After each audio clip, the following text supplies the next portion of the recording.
மாப்பிள்ளை போய் நேரில் வரணுங்க. கல்யாணம் மூச்சு 9 மாதம் குடும்பம் நடத்தி இருக்கிறான். இப்போ சம்சாரம் செத்து இருக்குது. அவன் வந்திருக்கணுமா இல்லைங்க? கல்யாணம் மூச்சு உடனேயே அந்த அவள் பேரில் இருக்கிற 20 லட்ச ரூபா ப்ளஸ் வந்து அக்கௌண்ட்டில் இருக்கிற இது எல்லாமே வந்து சொத்தை விற்று பணம் கொடுத்தா தான் நீ என் கூட வாழ்வேன் அப்படிங்கிற கண்டிஷனுக்கு பண்ணி எல்லாம் ஒரே டார்ச்சர் பண்ணி இன்றைக்கி வந்து புள்ள தவறிடுச்சு. வரதட்சணை கொடுமை காரணமாக திருப்பூரைச் சேர்ந்த ரித்தன்யா என்னும் பெண் தற்கொலை செய்து கொண்ட சம்பவம் தமிழ்நாட்டையே உலுக்கியிருந்தது. அந்த விவகாரத்தின் வீரியமே இன்னும் தனியாமல் இருக்கும் நிலையில் மீண்டும் அதே திருப்பூரில் அதே போன்றொரு சம்பவம் நிகழ்ந்துள்ளது. திருமணமான 10 மாதத்தில் வரதட்சணை கொடுமை காரணமாக தற்கொலை செய்து கொண்டு இறந்துள்ள சம்பவம் பெரும் அதிர்வலைகளை ஏற்படுத்தியுள்ளது. என்ன நடந்தது விரிவாக பார்க்கலாம்.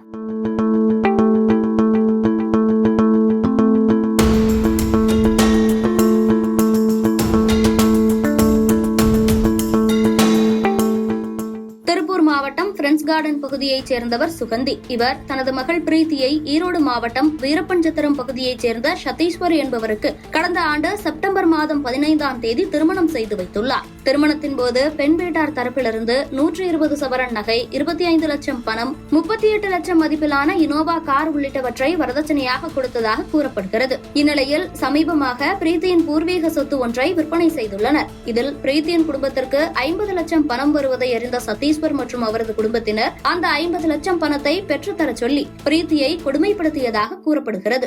இதனால் பிரீத்தி கணவனுடன் வாக்குவாதத்தில் ஈடுபட்டுள்ளார். பின்னர் அவரோடு சண்டையிட்டுவிட்டு வீட்டை விட்டு வெளியேறி தாய் வீட்டிற்கு வந்துள்ளார். இதனால் 1 மாதமாக மன உளைச்சலில் இருந்த பிரீத்தி நேற்று மாலை அவரது தாயார் வெளியே சென்றபோது அந்த சந்தர்ப்பத்தை பயன்படுத்திக் கொண்டு தனது வீட்டில் தூக்கிட்டு தற்கொலை செய்து கொண்டுள்ளார். வீட்டிற்கு வந்த அவரது தாயார் மகள் தூக்கில் சடலமாக தொங்கிக் கொண்டிருப்பதை பார்த்து அதிர்ச்சியடைந்து காவல்துறைக்கு தகவல் கொடுத்துள்ளார். சம்பவ இடத்திற்கு வந்த காவல்துறையினர் பிரீத்தியின் உடலை மீட்டு உடற்கூறாய்விற்காக திருப்பூர் அரசு மருத்துவக் கல்லூரி மருத்துவமனைக்கு அனுப்பி வைத்துள்ளனர். இது தொடர்பாக ஆர்டிஓ மற்றும் காவல்துறையினர் விசாரணை மேற்கொண்டு வருகின்றனர். இந்நிலையில் வரதட்சணை கொடுமை காரணமாக பிரீத்தி தூக்கிட்டு தற்கொலை செய்து கொண்டும் கணவன் சதீஷ் மற்றும் அவரது குடும்பத்தினர் மீது காவல்துறையினர் எந்தவித நடவடிக்கையும் எடுக்கவில்லை, யாரையும் கைது செய்யவில்லை என கூறி திருப்பூர் மாநகர காவல் ஆணையர் ராஜேந்திரனை முற்றுகையிட்ட பெண்ணின் உறவினர்கள் பெண்ணின் கணவர் மற்றும் குடும்பத்தினர் மீது நடவடிக்கை எடுத்தால் மட்டுமே பிரேதத்தை பெற்றுக்கொள்வோம் என போராட்டத்தில் ஈடுபட்டனர். பின்னர் அவர்களோடு பேச்சுவார்த்தை நடத்திய காவல்துறையினர் இது தொடர்பாக விசாரணை மேற்கொண்டு வருகின்றனர். சமீப காலமாகவே வரதட்சணை கொடுமை மற்றும் கணவன் வீட்டார் துன்புறுத்தல் காரணமாக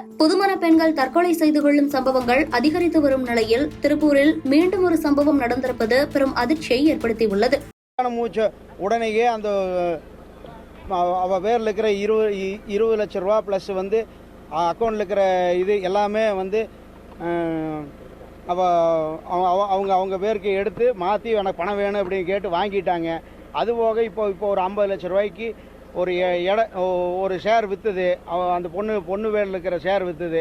அந்த 50 லட்ச ரூபாய்க்கு பணம் வேணும் அப்படிங்கிற டார்கெட் பண்ணி அது கார் லோனை முடிச்சு கொடுத்தா காரு விற்று நான் பணத்தை வச்சுக்குவோம் அப்படின்னு எல்லாமே மணி மோட்டிவ்லேயே மட்டுமே இருந்துட்டு இருந்து இந்த பிள்ளைய ஒரே டார்ச்சரு, காசு பணம் எல்லாமே ஒரே டார்ச்சரு.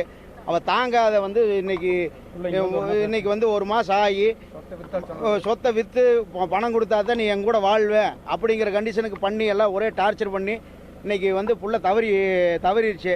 இது சூசைடு பண்ணி இறந்துருச்சு. இதுக்கு வந்து நல்ல நீங்கள்லாம் வந்து ஒரு பத்திரிக்கை நண்பர்கள் எல்லாருமே சேர்ந்து எங்களுக்கெல்லாம் வந்து ஒரு நீதி வழங்கி கொடுக்கணும். இது வரைக்கும் நேற்று சாயந்தரம் 6 மணிக்கு இறந்தது. இது வரைக்கும் போனை சுவிட்ச் ஆஃப் பண்ணி வச்சுட்டு கிட்டத்தட்ட 24 மணி நேரம் ஆச்சு. 24 மணி நேரத்தில் எந்த தொடருமே இல்லாத இருக்கிறாங்க. அவங்க ஈரோட்டில் இருக்கிறாங்கிறாங்க, கோயம்புத்தூர்ல இருக்கிறாங்கிறாங்க, மெட்ராஸ்ல இருக்கிறாங்கிறாங்க. இது வரைக்கும் யாரையுமே கைது செய்யல. பிள்ளையோட பேசல. அவங்க சார்பா யாருமே வர கிடையாது, பிடி கிடையாது. எங்களுக்கு வந்து அவங்கள அரெஸ்ட் பண்ணி என்ன தீர்வு இதில் இது என்ன நடந்தது, உண்மைத்தன்மை விளக்கி என்ன பிரச்சனை அப்படிங்கிறது அவங்களே விசாரித்து சொல்லணுங்க. மாப்பிள்ளை போய் நேரில் வரணுங்க. கல்யாணம் மூச்சு 9 மாதம் குடும்பம் நடத்தியிருக்கிறான். இப்போ சம்சாரம் செத்து இருக்குது. அவன் வந்திருக்கணுமா இல்லைங்களா? பையன் வந்திருக்கணுமா இல்லைங்களா? ஏன் பையன் வரல? அவன் மேல தப்பு இருக்குங்காட்டி வரல.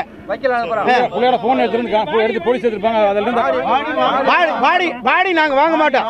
மாப்பிள்ளை பையன் இல்லாத அந்த பையன் இல்லாத இது வரைக்கும் நான் சதீஸ்வர் இல்லாத வந்து என்ன என்ன நடந்ததுன்னு சொல்லாத வரமாட்டோம். இது பிள்ளையோட போனு எங்களுக்கு முழு ரெக்கார்டு இருக்குது. அது பேசினது, அவங்க பேசினது வரதட்சணை கொடுமைன்னா இவ்வளவு வந்தாண்டு இல்லைங்க. அது அத்தனையும் அனுபவிச்சு இன்னைக்கு புள்ள நம்ம கிட்ட எங்க இல்லை. இதுக்கெல்லாம் பத்திரிகை நண்பர்கள் எல்லாருமே சேர்ந்து ஒரு நியாயத்தை வழங்கி கொடுக்கணும். உங்களை கடவுளா நினைக்கிறோம்.